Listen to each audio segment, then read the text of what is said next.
We're chatting to Graham Bourne today about Jesus Christ Superstar that's showing at the Artscape from the 12th of May till the 28th. Welcome, Graham. Thank you so much for joining us here on Between 10 and 5. Thank you. Jesus Christ Superstar, for people who aren't familiar with the story, what is it all about? Is it religious? Very, very. It's exactly what's in the Bible. Exactly what's in the Bible. Yeah, like the same story. It's like the last week of Christ's life leading up to the crucifixion. And basically from where he's riding into, when he's preparing to ride to Jerusalem, you know, where they wave palm branches. But the only twist is that this is told from Judas's point of view. And how he was very scared about how popular Jesus was becoming, which is, you know, like exactly what happened. And probably, if you think about it, not as the Bible puts it, which is more correct and more like, you know, like, but if you think about it in reality, like what was probably happening, there was a resistance type of a thing, which was led by the Zealots, Simon Zealot. There's the big Simon Zealot scene. They were radicals, you know, and they were like Jesus freaks and living on the outside of Jerusalem and asking in the apostles and asking Jesus when we're going to rise to Jerusalem. And Caiaphas, my character, the Sanhedrin, he was the leader of the Sanhedrin, the Jewish high priest, and they were hearing about this Jesus. But at the time, there was lots of Jesus claiming, Son of God claiming people. So like Pilate says in one of his scenes, like, you Jews produce messiahs by the sackful, you know, and so they thought this was another one. But Caiaphas knew there was this prophecy, you know, like of this man that's supposed to die for humanity's sins. And he thought, use this man.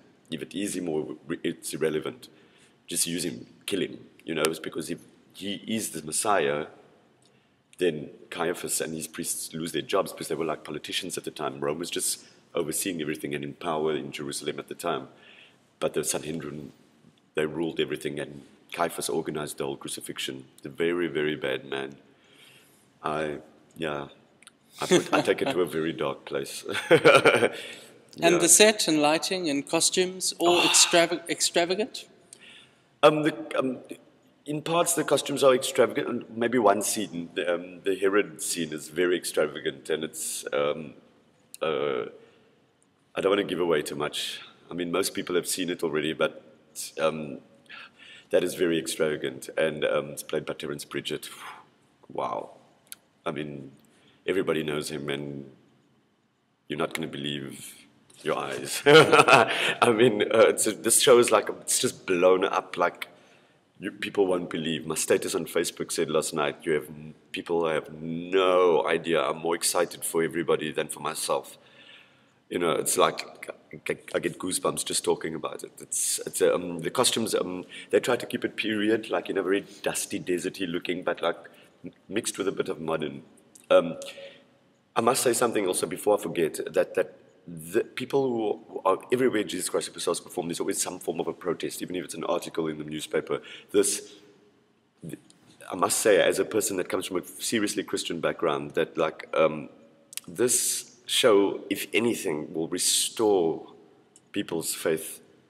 Young people, especially, that find religion irrelevant, or it'll either restore. I'm not saying that's the purpose, but like it could either restore people's faith or just make people understand what everyone else is on about and appreciate it more, because it's put into a rock context. And don't get me wrong, the rock doesn't change a thing if you listen to the lyrics and pay attention to what's happening. It's exactly what happened. It even touches on this whole taboo topic with Mary Magdalene in a very tasteful and proper way. You know, not as in your face as all these documentaries that are coming out now. Yeah, the costumes are perfect. Everything's just perfect. Yeah. Fantastic. Yeah, I don't know what else to say. I don't want to give away too much, like, because it's just like everything is like just waiting for everybody. It's a big surprise. Now, if you had to sum up why people should come and see the show, how would you do that?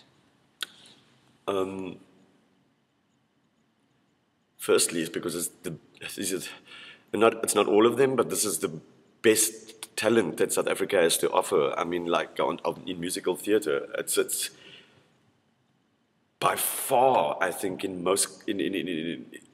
in some cases outshining any Broadway or West End production of this show. It's people will not believe their eyes. They just really have to come. God, I don't know. I haven't thought about that, but I mean, I thought maybe just what I've said already. It's a mind-blowing thing. It's a big. Everybody has some sort of connection to the story, and to see it put like this, and in this way and on this level, people not going to know what hit them. They don't. Most people aren't even aware that this level of talent exists in South Africa. These are people right across the board that have performed extensively overseas and here. So yeah, that's all I can say about punting the show. I don't know, like just watch the space, watch the newspapers, watch the blogs, watch everything. Everybody can't be wrong. Well, thank you so much for joining us here My today. pleasure, It's thank been you. great having you, Graham. And Really. all the best of luck. May you break your legs on opening night. Thank you.